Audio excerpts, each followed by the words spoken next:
lalabas nga pala ang ating mga ilang alaga dahil tayo may gagawin din sa ating grahe. Ay lalatagan natin na rin kulay berdeng aray. Ay silipin nyo naman parang luminay. Kaya rin na nga, kainitan kanina at wala akong magawa. Ay medyo tinanghali din ako ng gising ngayon eh. Ngayon lang ako mga kapugay, ngayon lang. Ay kahapon ay meron nga pala tayong nabili sa Wilcon na rin peking damo. Ay para bang nalilinisan ako sa mga alaga nating motor pag garne ang kanyang tutuntungan. Kaya re, tinabas na ho agad natin at wala naman nabibili ng sakto diyan. Ay silipin nyo naman kung magtabas. Para pang may potensyal ang batang ito. Pati ba naman sa pagtatabas, Kuya Pats, pro ka, pro. Pagkatabas naman natin yan, pinagdudugtong natin at pinipeke ko ang sarili ko na parang walang dugtungan na yun. Pero wala pa rin akong magawa, kaya yun, tinuloy ko na rin ang pagtatabas ulit. Sa tunay, tinagaktakan ho din naman ng pawis. Ay hindi naman hugay yung kadali ang magtatabas at magsusukat na rin. Lalo pare, kalabang ko yung pagtitingin ko eh. Ay, parang halatang ang dugtungan. Ay di aking ginagay-anggay, hinihimay-himay. At ang mga kantuhay ginawa ng alam. Tapos rin, makikita nyo maya-maya na talaga namang veterano ang dumali. Sa lahat ng bagay, ang husay mo kapuso. Teka pala, may tabasin pa pala din sa bandang unhan. Yan, laglag na, sip-on pagkatabas. At habang nagtatabas naman ako po, Diyos ko po, may tropa din yung pagkakakapaw. Ay di ako'y napapahikab habang ginaganahan. Ano daw? Ay pagkalatag naman na aking tinakbuhan. Pagkatakbo na may nag-outfit check kami ng aking kasama din eh. Shoutout sa iyo, SK, maraming salamat lagi. At tinesting na din agad natin aring ating alagang si Ube. Inuna natin na rin ang kumbagay malinis-linis sa kanilang lahat. Yung mga iba din basta ko na lang uli isasalpak at gawa ng hindi pa nalilinis ng tuga. Hindi sadya magka-oras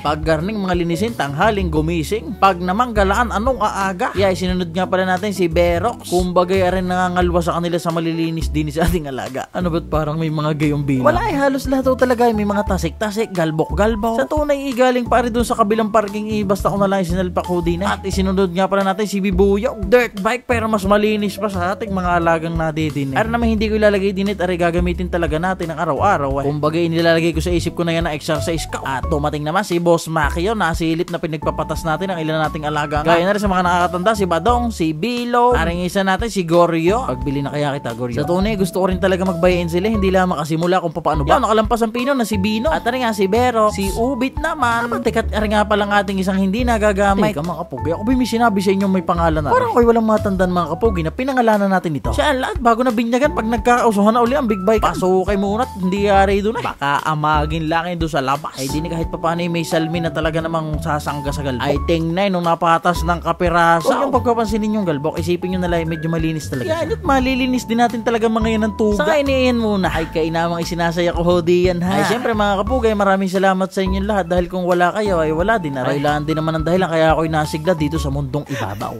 Paano ko ba gagandahan ng banat bago matapos? Wag na nga! Are you saying to